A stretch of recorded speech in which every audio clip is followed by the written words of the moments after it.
growers can evaluate better than some of us in extension and research in this kind of test.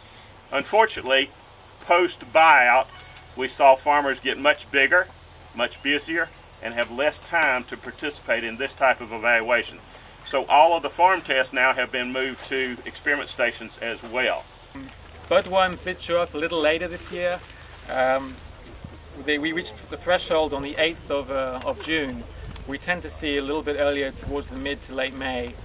Typically we see budworms coming into tobacco. And actually we saw hornworms show up first this year, and usually it's the opposite. Now hornworms, as you know, are easier to control. They can just look at a jug of insecticide and they die, right? I mean, even the BT insecticides, the Javelin, Dipel, they do really well for hornworm control. We get less residual activity, but they are easy to kill. And hornworm is the most significant pest that will reduce yield. If you look through some of these plots, letter A is untreated. So other than the Maya Pro, we didn't put any applications of insecticide. So you'll see the veins on the leaves, but without, most of the leaf has been eaten by hornworms. And right over there, there's an A plot where that's pretty visible. So what we did is we took samples from Florida clearly up to Virginia to see whether or not all these isolates from the tobacco area had that A virulence gene. And lo and behold, every isolate that we looked at had an A virulence gene. Well, if it has an A virulence gene and it's going to tobacco, exactly how does that work?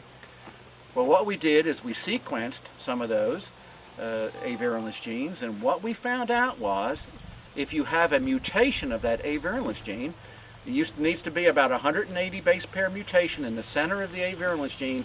That blocks the production of that protein, and that's how the bacterium eludes the defense mechanism in the tobacco plant. Part of this field will be looking at different rates of MH and different application procedures, everywhere from applying it standing at the top of the plant all the way to applying it directly to the stem as we more of a direct application. And of course, a big part of the picture there is looking at residue levels and trying to get the efficacy in line with reduced residue levels that are required out here.